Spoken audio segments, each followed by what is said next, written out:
En este video vamos a analizar otra de las experiencias del laboratorio de calorimetría. En este caso es la experiencia 3, constante de transferencia de calor en tubos de ensayo. Pueden leer la guía, vamos a explicar ideas generales para resolver el informe y poder responder las preguntas que se encuentran en la sección de conclusiones. En la experiencia de masa equivalente y también en la de calor específico de un metal habíamos trabajado bajo la hipótesis de sistema adiabático.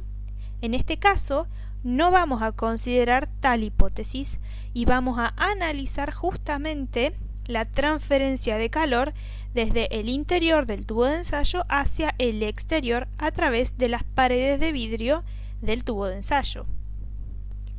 Para realizar la experiencia, lo único que necesitamos es un recipiente que contiene agua de la canilla, que estará a unos 20 grados aproximadamente. Luego contamos con un tubo de ensayo en el cual ingresamos agua caliente. Lo tapamos e insertamos el termómetro, que en este caso es una termocupla que está midiendo en tiempo real lo que sucede. Como el agua en el interior del tubo de ensayo está más caliente que el agua alrededor, el calor tiene el siguiente sentido, ¿verdad? Desde el interior del tubo de ensayo hacia el exterior. La medición en tiempo real tiene esta forma. Es una curva exponencial negativa. Podemos observar que lo que se está midiendo es lo que sucede en el interior del tubo de ensayo. Por lo tanto, vamos a medir una curva de enfriamiento, ya que el agua en el interior del tubo de ensayo se irá enfriando desde su temperatura caliente inicial, 60 grados en este ejemplo, hasta la temperatura de equilibrio. Aquí ya vemos que no ocurre más variación de temperatura.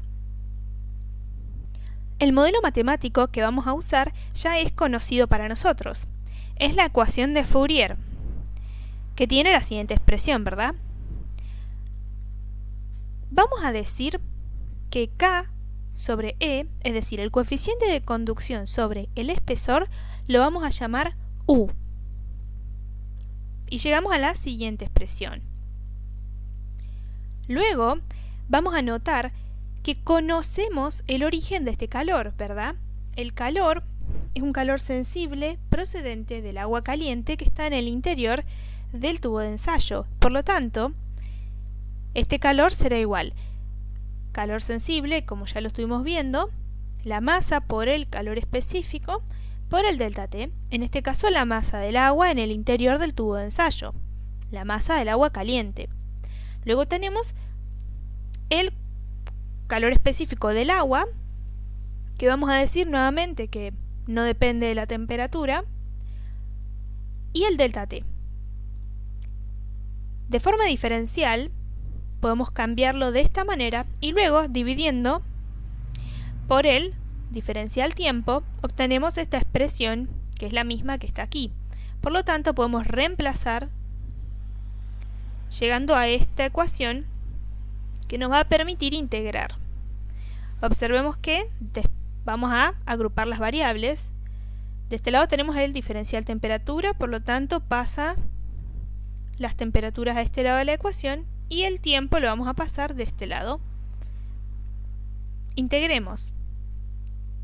Y vamos a llegar a la siguiente expresión, donde aparecen los logaritmos, integrando entre los extremos. Agrupamos los logaritmos y luego despejamos la temperatura en función del tiempo. Y esta es la curva exponencial negativa que habíamos visto en la diapositiva anterior.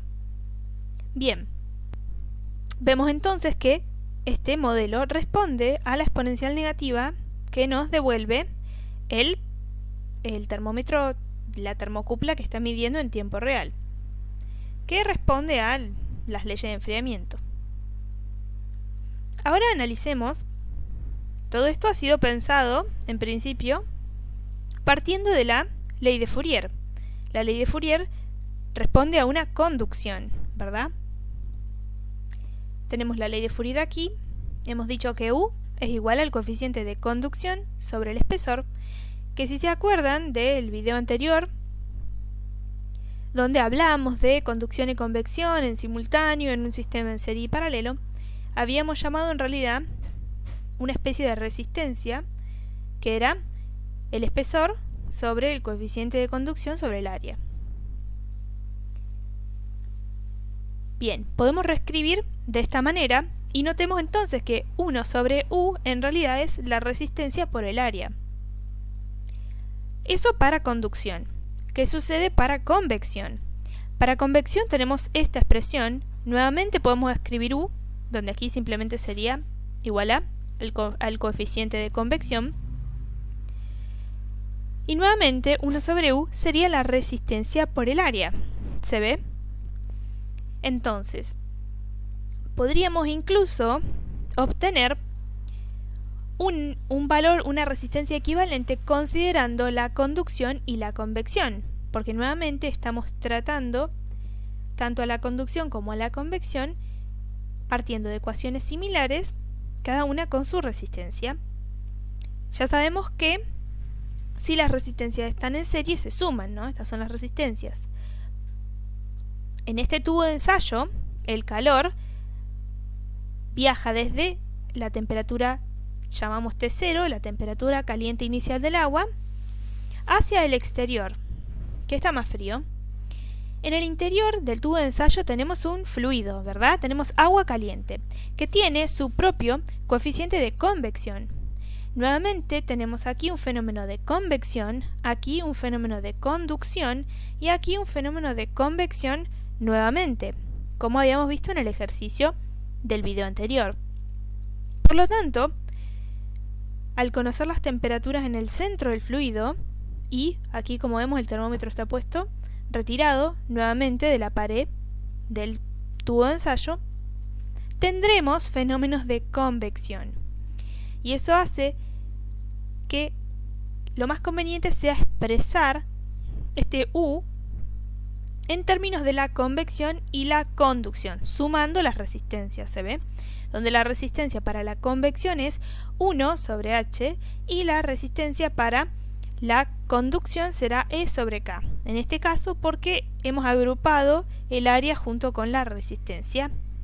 Esto lo hacemos así porque vamos a suponer que el área se mantiene constante, en este caso diciendo que el radio del tubo de ensayo, el radio interior y el exterior son prácticamente iguales debido a que la pared del tubo de ensayo es muy delgada. Entonces tenemos nuestras ecuaciones. Esta ecuación sería una versión genérica que es válida tanto para conducción como para convección, que luego de integrarla podemos despejar la temperatura en función del tiempo, donde U no vamos a decir que es solo conducción. Eso sería de esta manera. Si yo digo que 1 sobre U es igual al espesor sobre el coeficiente de conducción, lo que estoy diciendo es que el único fenómeno de transferencia de calor es la conducción. En cambio, si yo a U lo escribo de esta manera, estoy considerando entre los fenómenos de transferencia de calor tanto la convección como la conducción. Pero supongamos que solamente hubiera fenómeno de conducción. Entonces, ¿yo qué podría hacer? Podría encontrar el valor de U, luego veremos cómo. El espesor es conocido porque lo mido en el laboratorio y podría despejar el coeficiente de conducción de las paredes del tubo de ensayo. En este caso sería el coeficiente de conducción del vidrio, ¿verdad? Y podría encontrarlo y compararlo con los valores de coeficiente de conducción para el vidrio que aparece en la bibliografía o en tablas. En este caso tenemos un valor de 0,84 watts sobre metro Kelvin. Pero seguramente lo que va a ocurrir es que cuando hagamos el cálculo nos encontremos con un valor que es diferente del que figura en la bibliografía. Y esto porque suponer que únicamente ocurre conducción sea probablemente incorrecto debido a que al existir fluidos, ¿verdad?, se generan corrientes convectivas que deben ser tenidas en cuenta. Por lo tanto, lo correcto sería utilizar esta expresión y calcular el coeficiente de conducción del vidrio desde esta expresión, conociendo tanto U, que ahora vamos a ver cómo obtenerlo, como el espesor, que eso es fácil de determinar, como los coeficientes de convección, que son el principal problema a la hora de calcularlos. Observemos que en principio los coeficientes de convección son diferentes, ya que los coeficientes de convección dependen del tipo de convección. Si se trata de una convección libre o natural, los valores de H son en general menores que si se trata de una convección forzada. Lo primero que vamos a mencionar es que a partir de la termocupla nosotros obtenemos valores de tiempo versus temperatura para diferentes tiempos. Observemos que primero tenemos la temperatura caliente del tubo de ensayo inicial y luego esta comienza a disminuir hasta llegar a una temperatura de equilibrio con el agua que estaba en el recipiente exterior. Esta tabla está cortada. Después de los 318,42 segundos, seguramente la temperatura seguía siendo 21. Y ahí se decide entonces que se ha llegado al equilibrio y se trunca la tabla para utilizar estos datos. Debemos mencionar que estos datos obtenidos a través de la termocupla reflejan lo que está ocurriendo en la realidad. Es decir, que si hubo fenómenos de convección, además de conducción, estos datos los incluyen. Si nosotros queremos forzar a estos datos a responder a una conducción únicamente, nos vamos a encontrar con errores, con valores que no coinciden con la realidad. En este caso me he traído los datos a una tabla de Excel. Lo que podemos hacer es intentar graficar los datos así como están dados. En ese caso, insertamos un gráfico de puntos como este y nos damos cuenta entonces que efectivamente responde a una exponencial negativa, que es de esperar según nuestro modelo matemático. En el laboratorio nosotros contamos con un software que toma los datos y a su vez nos permite hacer varios ajustes. Por ejemplo, obsérvese que los puntos rojos son los datos que se han tomado. Y pueden observar cómo hay algunos puntos, estos no, pero estos puntos están sombreados con un amarillo. Estos son los puntos que hemos seleccionado para hacer el ajuste. Y luego el ajuste es esta línea finita roja que se ve aquí y que sale por aquí, que obsérvese está justo encima de los puntos, es decir, el ajuste es muy bueno y realmente la curva exponencial negativa que ha generado el programa se ajusta muy bien a los puntos y de hecho nos devuelve los valores, los parámetros que nos estarían faltando. Recuerden, esta es nuestra expresión y nos devuelve este ajuste, donde esta A corresponde a lo que está delante de la exponencial. Esta B corresponde a U por A sobre la masa y el calor específico. ¿Se ve? Bien, ahí está el tiempo. Y luego aquí tenemos una ordenada. Y nos va a decir los valores con su respectiva incerteza. Entonces sabemos que B es igual a 0,0227 con su respectiva incerteza. Y luego podemos igualar entonces este valor a esta expresión de aquí y despejar U. ¿Se ve? Porque el área, la masa y el calor específico del agua son conocidos, por lo tanto voy a poder despejar U. Esta sería una manera de hacerlo si nosotros tuviéramos algún programa que ajustara exponenciales negativas con una ordenada al origen. Lo que sucede es que en Excel no logramos hacer un ajuste tan bueno. En este caso, si yo quisiera hacer un ajuste, debería, con el secundario, ir a línea de tendencia y agregar aquí alguna de las opciones, ¿no? Tenemos la opción de exponencial. Puedo elegir exponencial, pero miren qué malo que es el ajuste. La línea casi ni se parece, no sigue la tendencia de los puntos que tengo. Puedo intentar forzar la intersección y para eso debería poner que para tiempo cero la temperatura sea 90, ¿no? Que es lo que nos dice la tabla. Y bueno, puedo observar cómo, bueno, lo estoy forzando, pero tampoco el ajuste es bueno. Puedo mostrar que me muestre la ecuación y observen que en la ecuación no me da la ordenada al origen. Es decir, no se parece mucho a esta expresión, solamente me está devolviendo esta diferencia que, si se fijan, me está devolviendo en realidad los 90, que es lo que yo forcé. Y bueno, este exponencial sería lo que debería igualar para encontrar u. El ajuste es malo y lo que podemos hacer en Excel para solucionar este problema de que no me permite ajustar una exponencial con ordenada es intentar linealizar la expresión. Y para eso, volvamos a la diapositiva de la cual habíamos partido para llegar a la expresión exponencial. Y quedémonos un paso antes, con esta expresión. Entonces, en vez de trabajar con la expresión de la temperatura en función del tiempo, con la función exponencial, trabajemos con esta expresión, que podemos trabajarla como una recta. Podemos llamar a todo esto, lo llamamos i, donde la variable en realidad es t, pero como estos valores son conocidos, ya que son la temperatura inicial caliente y la temperatura del exterior, que la vamos a suponer constante a lo largo del proceso, simplemente hacemos esta cuenta y obtenemos i. Y luego vamos a decir que eso es igual a una constante por el tiempo. Esta sería una recta sin ordenada, de esta manera, ¿verdad? Donde se intersectaría en el 0, 0. El valor de i sería esta expresión y el tiempo aparecería en las abscisas, mientras que la pendiente sería una pendiente negativa donde tendríamos el valor de u. Por lo tanto, si puedo encontrar la pendiente de esta recta, voy a poder igualarla y despejar u, ya que, como dijimos, el área, la masa y el calor específico del agua son conocidos.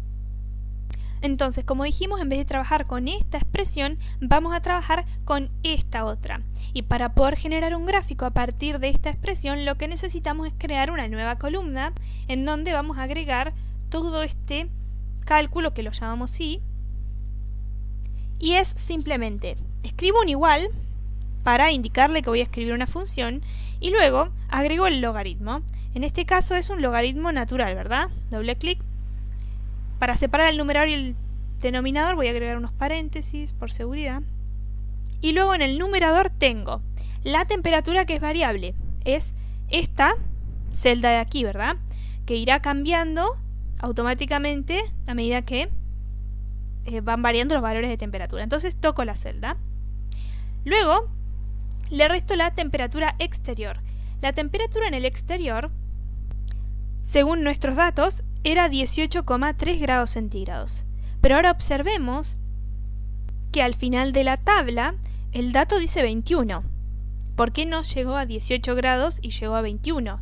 Bueno, porque probablemente la temperatura en el exterior sí haya variado, ¿verdad? Esos 3 grados haya aumentado de 18 a 21 y este haya descendido de 90 a 21 para encontrarse en una temperatura de equilibrio de 21 grados. Esa variación de temperatura de los 18 iniciales que tenía el agua en el recipiente exterior hasta los 21 es mucho menor comparada con la variación que hay entre 90 grados y 21. Por lo tanto, vamos a suponer que igual fue una temperatura constante. Se podría tomar los 18,3, se podría tomar los 21 o se podría tomar un valor en el medio. En mi caso voy a tomar un valor en el medio, voy a decir 20 grados o 19, pueden elegir. Los decimales en este momento ya no serían de tanto interés. Restamos entonces la temperatura exterior. Vamos a decir que son 19. Luego ponemos aquí la inicial caliente, que es 90, y luego tenemos nuevamente los 19. Enter. 0 al inicio, eso es correcto, porque obsérvense que B2 es 90, o sea que tengo 90 menos 19 sobre 90 menos 19, eso es 1, el logaritmo de 1, 0. Y ahora, si quiero que se repitan todos los datos, automáticamente simplemente arrastro hasta el último valor. Y me da todos los valores. Él automáticamente va cambiando la celda. Aquí la celda es B2, pero aquí B3, B4. Son todos valores negativos, eso ya lo esperábamos porque tiene origen en el 0, 0 y luego tiene pendiente negativa. Ahora lo que tengo que hacer es graficar estos valores de X versus estos valores de Y. Para eso selecciono las columnas y genero nuevamente un gráfico de puntos. Ahora lo ven, no es una recta perfecta, ya nos estamos dando cuenta. Y ahora vamos a agregar el ajuste, que recuerden, con el secundario agregan la línea de tendencia. Elegimos lineal, negativa, que me muestre la ecuación y que también me muestre el r cuadrado, que sabemos que es una medida de qué tan lineal es la relación entre estos puntos, entre los valores de y los valores de x, qué tan lineales son.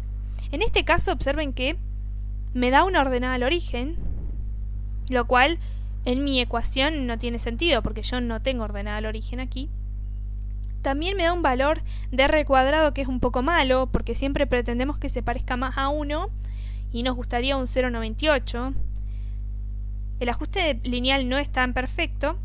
Podría incluso forzar la ordenada al origen, ¿verdad? Para que no me aparezca la ordenada. Pero vemos que el ajuste es incluso un poco peor porque me da menor el r cuadrado. Así que no vamos a forzar la ordenada, la vamos a ignorar y nos vamos a quedar con este valor. Eso sería en principio una manera de proceder sin tener en cuenta, sin tener que hacer un ajuste exponencial y pudiendo utilizar un software como Excel, ¿verdad? 0,93 no es la mejor relación, no se cumple tan bien una relación lineal entre los valores de y y de x, pero es aceptable para fines prácticos.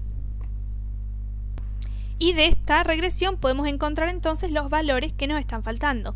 La pendiente negativa corresponde a la pendiente, ¿verdad? La ordenada, bueno, en realidad debería ser 0, en nuestro caso no la forzamos, podemos ignorarla. Entonces igual haríamos esto a nuestros 0,031. Y despejaríamos U, ya que el área, la masa y el calor específico son conocidos. De hecho los tengo acá a un costado tabulados, ¿se ve? En la PEDCO se van a encontrar con un archivo que se llama Análisis de datos de enfriamiento, en los cuales se explica cómo hacer el ajuste con diferentes software e incluso en una parte más abajo está la linealización que nosotros estamos haciendo, ¿verdad? Aquí, en Excel, linealiza forzando la ordenada al origen, que sería un paso antes en la deducción, y llega también a un valor de R que no es el mejor, el ajuste no es tan bueno. La conclusión sería, bueno, pueden leerlo, pero sin embargo la conclusión sería que aún haciendo la linealización, el Excel no ofrece resultados tan buenos como otro software. Bueno, supongamos que ya me decidí, ya hice mi ajuste y ya encontré mi pendiente negativa, ¿verdad? La igualé, que en la forma linealizada, esta era la pendiente, esto también es negativo, despejé U, ¿verdad? Con todo esto que era dato, el menos de la pendiente con este menos me van a dar un valor de U positivo, que supongamos que me da que el valor de U es 235 watts sobre metro cuadrado Kelvin. Supongamos. Nosotros sabemos o nos damos cuenta que este valor de U debe incluir tanto los fenómenos de convección como el fenómeno de conducción, ¿verdad? Pero como uno de los objetivos es medir el coeficiente de transferencia de calor de las paredes del recipiente, es decir, obtener el coeficiente de conducción del vidrio, y en principio no conocemos los valores de H, no podríamos despejar K de esta expresión. Lo que vamos a hacer entonces es suponer que sí, que solamente existe conducción. U ya lo tengo. El espesor también es dato. Y despejo entonces el coeficiente de conducción del vidrio. En este caso me dio 0,221 watts sobre metro Kelvin, lo cual no se parece nada al valor que habíamos visto en tablas, o no se parece mucho. En la tabla habíamos visto que el coeficiente de conducción para el vidrio era de 0,84 watts sobre metro Kelvin. ¿A qué se debe esta diferencia? Bueno, se debe a que no solo ocurre fenómeno de conducción, y suponer que es el único mecanismo de transferencia de calor, como estoy haciendo al igualar el U a esta expresión, que solo tiene en cuenta la conducción, estoy justamente haciendo eso, suponiendo que la conducción es el único mecanismo de transferencia de calor, lo cual es erróneo, y eso es lo que me revela este valor tan distante de los valores típicos para el coeficiente de conducción del vidrio que figura en las tablas. Entonces, vamos a hacer lo mismo, pero utilizando la expresión más completa, que incluye la convección. Recordemos que los valores de coeficientes de convección son muy difíciles de determinar. De hecho, en esta tabla donde tenemos los valores típicos para los coeficientes de convección, tenemos valores típicos para la convección libre o natural, de gases y líquidos, y para la convección forzada, de gases y líquidos. Así de genérico, y con estos intervalos tan grandes de valores, hacen que sea un problema elegir un número puntual para poner aquí. Lo que podemos hacer es trabajar de una manera diferente. Podríamos, utilizando esta expresión, suponer que el valor del coeficiente de conducción es conocido y es el valor de la tabla. El espesor es conocido. Y diremos entonces que el H de convección interno y el de convección externo son iguales, por simplicidad, y les iremos dando valores en una tabla. Entonces, tenemos la tabla. Sabemos que el coeficiente de convección para líquidos de convección libre va entre 50 y 1000, y para líquidos que están en convección forzada va entre 50 y 20.000. Por lo tanto, comenzaremos dándole un valor de 50 al coeficiente de convección y colocaremos entonces 50 aquí, 50 aquí, aquí ponemos el valor de tabla, el espesor es conocido, hacemos esta cuenta y obtenemos el valor de U y lo tabulamos y nos da este número, que como vemos es muy distante o no se parece al valor que hemos obtenido en la experiencia. Por lo tanto, podemos decir que no es cierto que el valor de H sea 50. Bueno, probemos con uno mayor, 250. Tampoco se llega a un U similar. Pero con 1000 ya sí tenemos un valor de U que es similar al que nosotros obtuvimos en la experiencia. Entonces lo que podríamos decir es que los valores del coeficiente de convección son del orden de 1000, que son ya casi saliéndome de la convección libre. Podría entonces decir que el fenómeno de convección no puede ser despreciado y que si se tiene en cuenta el fenómeno de convección presente es prácticamente un fenómeno de convección forzada.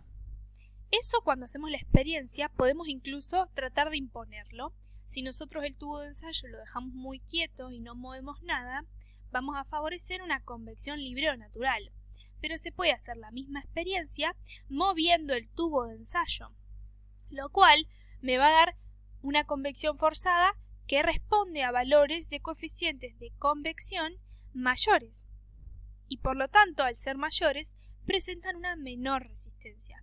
Es decir, una convección forzada, un fluido que está en convección forzada, se resiste menos al paso del flujo de calor, por lo tanto vamos a poder decir que la conducción predomina más que la convección en el caso en que la convección sea forzada, con valores de H muy grandes. Hasta ahora entonces hemos dicho cómo calcular el valor de U, pero solamente hemos dicho cómo calcular su valor y no su incerteza. Una manera en la que podemos calcular la incerteza está explicada en la PEDCO en la zona de laboratorios, en material general, en un enlace que les va a dar descarga a un archivo que es regresión lineal en Excel, que es este archivo, en donde se van a encontrar con la explicación de cómo encontrar la incerteza de la pendiente. Bien, bueno, vamos a hacerlo rápidamente en Excel para que quede clara la idea, pero sería esta explicación. Lo que tenemos que hacer con el mismo Excel con el que ya estábamos trabajando es seleccionar una matriz de celdas de 2 por 5 aproximadamente e insertar un igual. Luego debemos agregar la función, en este caso es la función, yo lo tengo en inglés, es esta función, pero si ustedes lo tienen en español, la función tiene esta sintaxis, ¿verdad? Estimación punto lineal. Y ahora seguimos las instrucciones que nos da la misma función. Nos está pidiendo los valores conocidos en i, que recuerden que en i teníamos estos valores, entonces los selecciono rastro hasta ahí. Luego tengo que agregar un punto y coma, estoy siguiendo las instrucciones. Los conocidos en x son estos, también selecciono hasta el final. Me pide otro punto y coma, y ahora, si leemos las instrucciones, me va a decir lo que tengo que poner. Tengo que poner falso o verdadero. Eso depende de si quiero forzar la ordenada a 0 o no. En este caso, nuestra función no tiene ordenada al origen, pero recuerden que para que dé un mejor valor de r cuadrado, le habíamos dejado la ordenada libre, sin forzarla. Yo en este caso no la voy a forzar. Punto y coma, y ahora me pide nuevamente que si quiero datos adicionales o no. Bueno, sí quiero. Cierro paréntesis y ahora tengan cuidado porque no tienen que apretar Enter, porque eso les va a dar un solo valor. Tienen que apretar Control Shift Enter, todo junto, para que se les despliegue la matriz completa. Vemos entonces que en nuestra matriz que hemos obtenido nos explica qué significa cada uno de los valores, ¿verdad? El apunte que tienen en la PESCO les explica qué significa cada valor. El primer valor va a ser la pendiente, que nosotros ya lo conocíamos, pero el valor que aparece justo debajo es el error de la pendiente.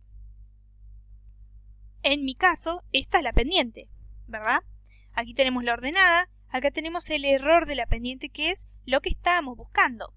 En realidad es la incerteza de la pendiente, no es la incerteza de u. Entonces ahora veamos cómo encontrar la incerteza de u. Bueno, nuevamente tenemos la expresión para u, que si se acuerdan era la pendiente por, tenemos la masa, el calor específico sobre el área. Esto mismo lo podemos derivar respecto de las variables de las cuales conocemos la incerteza.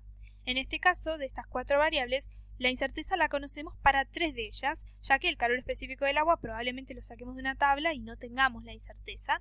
Por lo tanto, debemos derivar esta expresión respecto de la pendiente y multiplicarlo por la incerteza de la pendiente, que es lo que acabamos de calcular con esa matriz de 2×4 o 2×5. Y luego le sumamos la derivada de la misma función, pero respecto de las otras variables, de la masa por la incerteza de la masa, que la conocemos, la incerteza del instrumento. Y nuevamente podemos hacer lo mismo con el área. Estas serán de la balanza y de, el instrumento de medición. En esta expresión, nótese que se está combinando los errores de los instrumentos, no los errores, las incertezas de los instrumentos con la incerteza de una regresión. Esto sería principalmente la manera de trabajar con los datos para esta experiencia. En el archivo de análisis de datos de enfriamiento se van a encontrar en el instructivo la explicación de cómo hacer el ajuste exponencial negativo con otro software que es el CIDAVIS, que sí nos permite directamente ajustar una exponencial negativa y da valores mucho mejores que lo que nosotros hemos obtenido haciéndolo a través de Excel. Son libres de utilizar el software que les parezca o que les resulte más práctico. Lo único que sí les pedimos es que aclaren cómo están haciendo el tratamiento de datos, que muestren de dónde sacan los valores, para que quede claro cómo hicieron el tratamiento de los datos. Con esto ya estamos en condiciones de concluir, de cerrar el informe de la experiencia de transferencia de calor.